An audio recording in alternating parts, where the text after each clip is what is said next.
Potensi return di atas 15% per tahun dan resikonya kecil, itu yang saya harapkan saat saya membeli suatu saham. Di video kali ini saya akan membahas mengenai saham BNGA yang per hari ini berdasarkan laba 3 kuartal tahun 2023 yang disetahunkan, divaluasi pada PE ratio di bawah 7 kali. Murah atau malah jebakan? Mari kita analisa secara lengkap, simak videonya sampai habis ya, supaya tidak ketinggalan semua poin-poin penting di video ini. Untuk yang belum tahu bagaimana sih cara kerja bank, bagaimana sih cara bank menghasilkan keuntungan, pendapatan utama dan pendapatan bank paling besar biasanya adalah dari pendapatan bunga. Apa itu pendapatan bunga? Bagaimana cara kerjanya? Secara simpel, anggap saja Andi menabung 1 juta rupiah pada Bank A. Karena Bank A menjanjikan bunga 1% per tahun untuk 1 juta rupiah milik Andi. Jadi setelah 1 tahun, Bank A akan membayarkan bunga sebesar 10.000 rupiah kepada Andi atas bunga dari dana yang Andi simpan pada Bank A. Sekarang Bank A jadi punya dana 1 juta rupiah dari dana yang disimpan oleh Andi. Bank A kemudian meminjamkan 1 juta rupiah tersebut kepada Budi, tapi dengan bunga yang lebih tinggi, misalnya 5% per tahun. Maka jika Budi berhasil membayarkan pinjamannya tanpa masalah kepada Bank A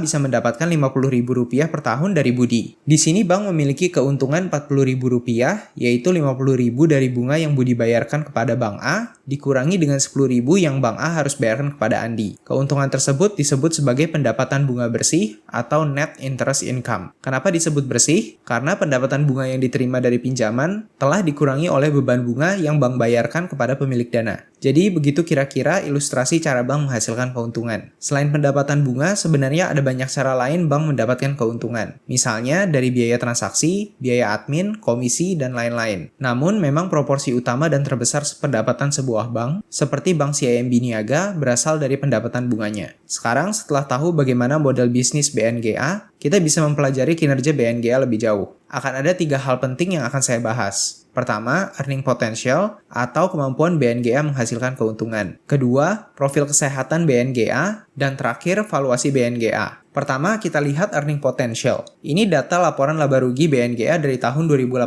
sampai tahun 2023. Di sini kita bisa melihat bahwa pendapatan bersih BNGA dari bunga dan syariah terus bertambah setiap tahunnya. Walaupun secara garis besar terus bertambah, tapi pertambahannya tidak besar. Per tahun hanya bertumbuh sebesar 5%. Dari tahun 2018 ke 2023, pendapatan bersih dari bunga dan syariah hanya tumbuh sebesar 13% secara total. Di sini pun kita lihat, saat pendapatan bunga meningkat banyak, beban bunga juga meningkat banyak, sehingga pendapatan bersih tidak bisa bertambah dengan pesat. Apa penyebabnya? Jika kita lihat jumlah pinjaman dan pembiayaan yang BNGA berikan, dari tahun 2018 ke tahun 2023 sebenarnya tidak bertambah jauh. Bahkan dari tahun 2018 ke tahun 2023, pinjaman dan pembiayaan yang BNGA berikan hanya bertambah sejumlah 9% secara total. Jadi, peningkatan pendapatan bunga dan syariah selama 5 tahun belakangan ini secara mayoritas dipengaruhi oleh naik turunnya suku bunga acuan. Tentu jika dipengaruhi suku bunga acuan, maka saat suku bunga acuan meningkat, pendapatan bunga meningkat. Tapi tentunya disertai beban bunga yang juga meningkat. Jadi, dari sisi pendapatan bunga dan syariah, saya rasa dalam 5 tahun belakangan, BNGA belum bisa meningkatkan kinerjanya secara drastis. Bagaimana dengan potensi ke depannya? Bagaimana cara BNGA bisa menumbuhkan pendapatan bunga dan syariahnya? Tentu saja BNGA punya pilihan untuk memberikan pinjaman dan pembiayaan dengan jumlah yang lebih besar. Namun tentunya memberikan pinjaman lebih banyak akan mempengaruhi tingkat kesehatan BNGA juga. Mari kita lihat salah satu metrik kesehatan BNGA yaitu LDR atau Loan to Deposit Ratio. Di kuartal 3 tahun 2023, Loan to Deposit Ratio BNGA ada pada angka 86%. Artinya 86% dari dana yang disimpan nasabah sedang dipinjamkan kepada pihak ketiga dalam bentuk pinjaman atau pembiayaan. Untuk meningkatkan pendapatan bunga, tentu saja BNGA bisa meningkatkan angka ini, tapi tentunya akan jadi resiko juga. Bagaimana jika pada situasi ekstrim, BNGA meminjamkan semua dana yang disimpan nasabah? Saat banyak nasabah mau menarik uangnya dari BNGA, maka BNGA tidak punya dana untuk mengembalikan dana milik nasabah, yang saat terjadi akan dapat menyebabkan kolapsnya suatu bank. Sebagai pembanding, bagaimana perbandingan LDR BNGA dengan bank-bank besar lainnya?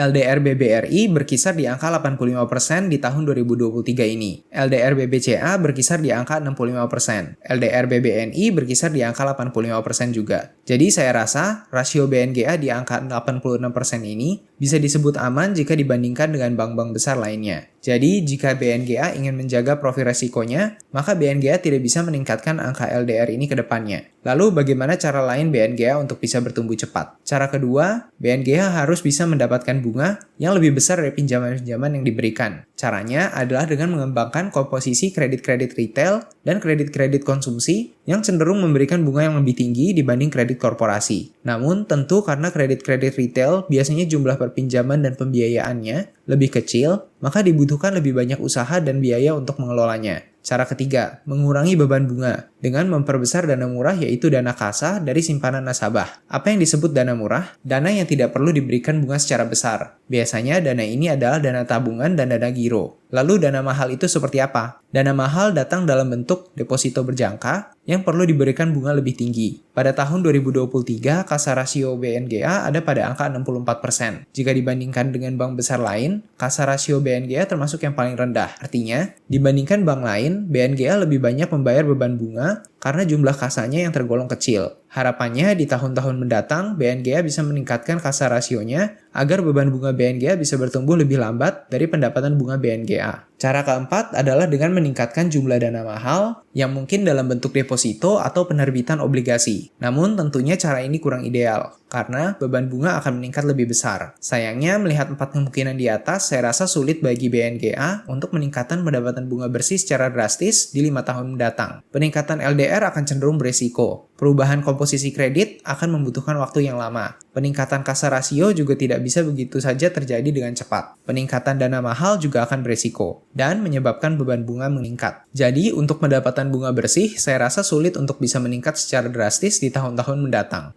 Sekarang kita lihat pendapatan dan beban usaha selain bunga. Ternyata pada kelompok ini BNGA cenderung mengalami perbaikan dari tahun ke tahun. Mari kita lihat komponennya lebih detail. Jika kita lihat detailnya satu persatu, provisi dan komisi cenderung ada peningkatan dari tahun ke tahun. Mungkin dari sisi provisi dan komisi, BNGA masih bisa bertumbuh double digit per tahunnya. Jika melihat dari transaksi mata uang asing, sepertinya untung ruginya sulit untuk diprediksi. Pada tahun ini BNGA untung 845 miliar dari baris ini. Namun dari tahun 2020 ke 2022 BNGA rugi terus. Di tahun 2019 dan 2018 ada keuntungan kecil. Dari sini saya tidak nyaman untuk membuat prediksi bahwa di tahun-tahun mendatang BNGA pasti akan mendapatkan keuntungan dan bertumbuh di sini. Demikian juga dengan pendapatan lain-lain, angkanya naik turun, dan saya tidak bisa lihat detailnya. Kemudian dari keuntungan dan kerugian nilai atas aset, yang mayoritas komponennya adalah perubahan CKPN atau cadangan kerugian penurunan nilai dari pinjaman-pinjaman yang diberikan sejak tahun 2020 di mana CKPN semua bank harus naik banyak. CKPN yang dialokasikan di tahun-tahun berikutnya selalu menurun. Hal ini menjadi acuan atas kualitas aset berupa pinjaman yang kian membaik. Namun tentunya tren penurunan CKPN ini tidak akan terus terjadi dan suatu saat akan stabil kembali. Jadi tidak bisa dibuat sebagai driver pertumbuhan jangka panjang. Kemudian keuntungan dan kerugian dari instrumen keuangan serta keuntungan dan kerugian dari penjualan efek dua-duanya bergerak naik turun sehingga akan sulit diprediksi arahnya di tahun-tahun mendatang. Dari sisi pendapatan operasional lain, kita hanya bisa berharap pada pendapatan provisi dan komisi yang harapannya akan tumbuh secara lebih stabil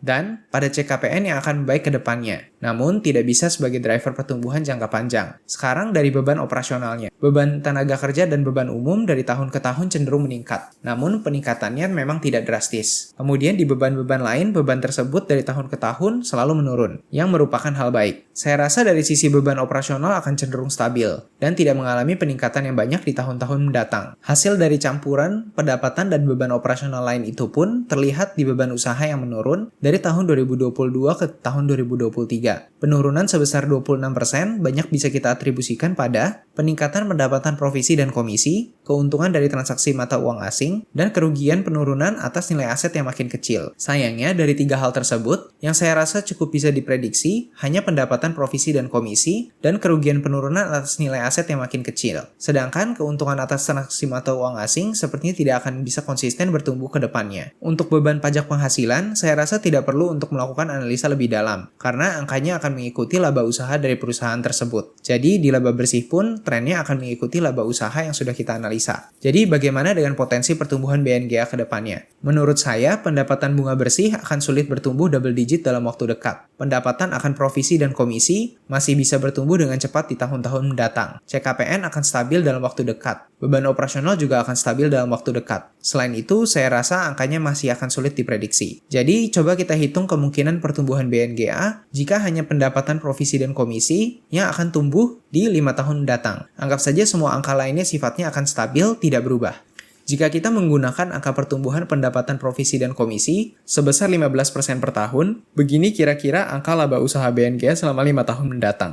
BNGA akan tumbuh sebesar 6-8% per tahun. Saya rasa prospek pertumbuhannya tentu tidak fantastis. Namun perlu diingat perhitungan-perhitungan ini menggunakan banyak asumsi-asumsi yang pada nyatanya akan sangat mungkin salah. Saya melakukan perhitungan ini hanya untuk memberi gambaran akan skenario yang mungkin terjadi. Bisa saja pada nyatanya yang terjadi lebih baik dari skenario yang baru saja kita bahas atau lebih buruk dari skenario yang baru kita bahas. Berikutnya saya mau melihat profil kesehatan BNGA. Pertama, kita lihat dari LDR yang sudah kita bahas secara singkat sebelumnya. Kita melihat LDR untuk mengukur seberapa siap BNGA jika banyak nasabah menarik uangnya dari BNGA. Seperti yang sudah disebutkan sebelumnya, rasio LDR BNGA ada pada angka 86%, yang cukup sebanding dengan bank-bank lain. Jadi saya rasa dari sisi LDR, bank BNGA cukup aman. Kedua, juga untuk mengukur resiko likuiditas bank, kita akan melihat angka liquidity coverage ratio, yaitu perbandingan nilai total aset bank dengan likuiditas tinggi dengan estimasi jumlah kas keluar dari bank selama 30 hari dalam situasi buruk. Jika kita lihat liquidity coverage ratio BNGA berkisar pada angka 255% pada tahun 2023, sedangkan Bank BRI berkisar pada angka 209%, Bank BCA pada angka 396%, Bank BNI ada pada angka 207%. Setelah Bank BCA, angka BNGA adalah yang paling aman. Jadi dari sisi liquidity coverage ratio, saya rasa juga tidak ada masalah. Ketiga, leverage ratio atau rasio pengungkit, yang mengukur modal inti perusahaan yang dihitung dari modal di store, laba ditahan, dan lain-lain dibandingkan dengan aset yang memiliki exposure. Jadi bank yang memiliki leverage ratio tinggi artinya banyak menggunakan pinjaman nasabah untuk melakukan kegiatan operasionalnya. Bank yang memiliki leverage ratio rendah artinya lebih sedikit menggunakan pinjaman nasabah, namun lebih banyak menggunakan modal inti dalam melakukan kegiatan operasionalnya. Untuk BNGA, leverage ratio-nya di tahun 2023 berkisar di angka 12,93%, sedangkan Bank BRI di angka 15,4%, Bank BCA di angka 13,85%, Bank BNI di angka 12,33%. Di sini angka BNGA juga tidak terlalu jauh dibandingkan dengan angka bank-bank pembanding lainnya. Jadi di sini saya rasa juga tidak ada tanda-tanda bahaya. Dari sisi kesehatan keuangan, saya rasa BNGA tidak ada masalah. Walaupun tidak melihat semua angka rasio yang ada, namun saya rasa 3 angka tersebut sudah cukup menggambarkan resiko likuiditas BNGA. Terakhir, sekarang saya mau melihat valuasi BNGA. Pada saat video ini dibuat, harga saham BNGA ada pada angka 1.740. EPS trailing 12 months BNGA ada pada angka 242, dengan PE ratio sekitar 7 kali. Bagaimana dengan potensi ke depannya? Mari kita coba hitung potensi BNGA di tahun 2028. Anggap saja sesuai dengan perhitungan kita tadi, BNGA bisa menumbuhkan labanya sekitar 6% per tahun. Karena penumbuh laba hanya berasal dari tumbuhnya pendapatan provisi dan komisi. Maka EPS BNGA akan tumbuh menjadi Rp324 di tahun 2028.